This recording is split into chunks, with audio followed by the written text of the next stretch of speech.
تو یہ ذرا اخلاق نبوی میں سے آج کا ٹاپک امام الانبیاء کی پاکیزہ جوانی تھوڑا سا دیکھیں، اور اس کو اس پارے سے بہت ربط ہے۔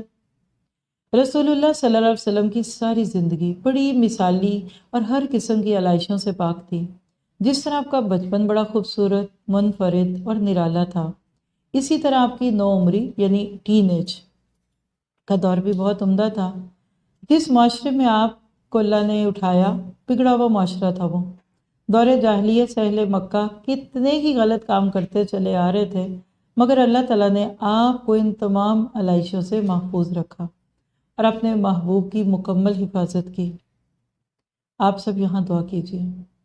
آپ ویسٹ والے بھی سن رہے ہیں میری بات کو، ایسٹ والے بھی سن رہے ہیں۔ باہر جتنی مرضی گندگی ہو جائے، اللہ ہماری نسلوں کو صاف رکھنا، ان کے نسب صاف رکھنا، ان کی نگاہیں صاف رکھنا اور ان کی عزتوں کی حفاظت کرنا۔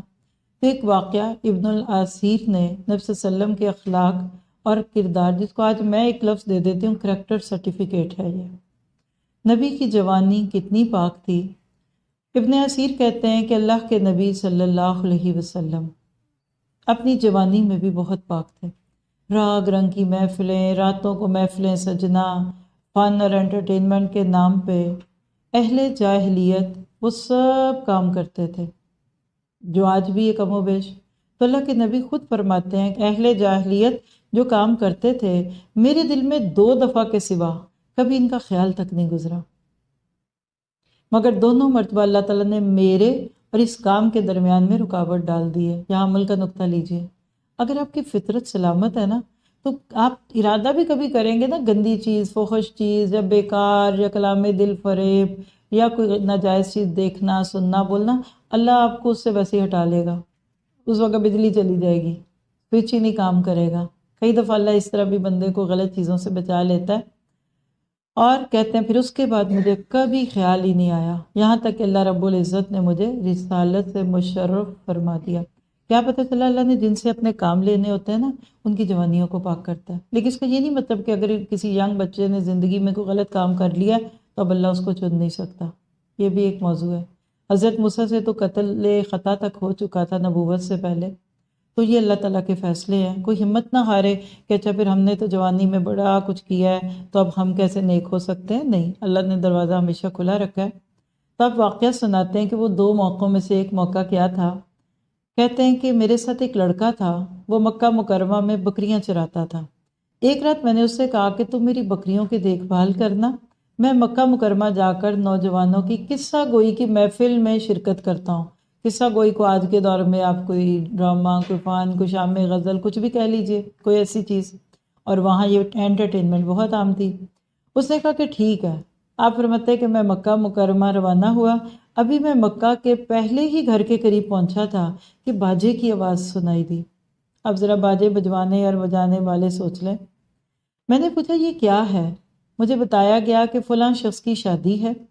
جو ہی میں نے باجے کی آواز سننے کے لیے خود کو تیار کیا، اللہ نے میرے کانوں کو بند کر دیا اور میں وہیں سو گیا۔ یعنی اتنی جھپکی آئی کہ میں سو گیا، اور پھر سورج کی گرمی سے میری آنکھ کھلی اور میں اپنے ساتھی کے پاس پہنچ گیا۔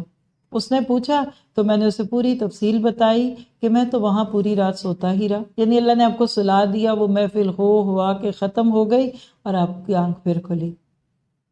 دعا کرے اللہ ہمارے ساتھ ایسا کرے۔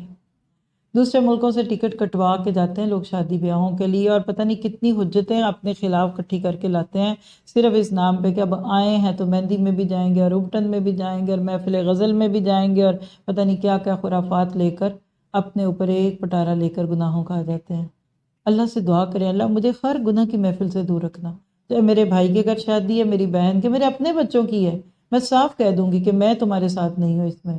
یہی اصل میں اعلان برات ہوتا ہے۔ اسی طرح دوسرا واقعہ آپ کہتے ہیں کہ میں نے اپنے دوست سے وہی بات کہی پہلے کی طرح اور مکہ مکرمہ گیا۔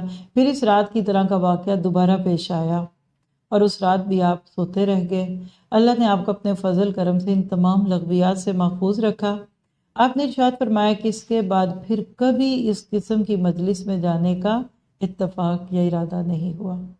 تو آپ کے میرے لیے آج ایک اخلاق کا اور کردار کا ایک اچھا سا نقطہ، کریکٹر سرٹیفکیٹ کا ایک پوائنٹ کیا ہے کہ جن کی جوانیاں پاک ہوتی ہیں، اللہ تعالیٰ ان سے بڑے کام لیتا ہے۔ تو یہاں ہم آج کے اس پورے پارے میں نبی صلی اللہ علیہ وسلم کو بحیثیت ایک شریف انسان کے دیکھیں گے۔ شرافت، عظیم بھی تھے اور شریف بھی تھے۔ آپ کو اللہ سبحانہ تعالیٰ نے ایک خاص قسم کی شرافت دی تھی، بچپن بھی اس کا گواہ تھا اور جوانی بھی۔ اور اللہ مجھے آپ کو بھی پاکیزہ کر دے۔ اگر پچھلی زندگی میں ہم سے کچھ ہو گیا ہے تو اللہ تعالیٰ ہمیں معاف کر دے۔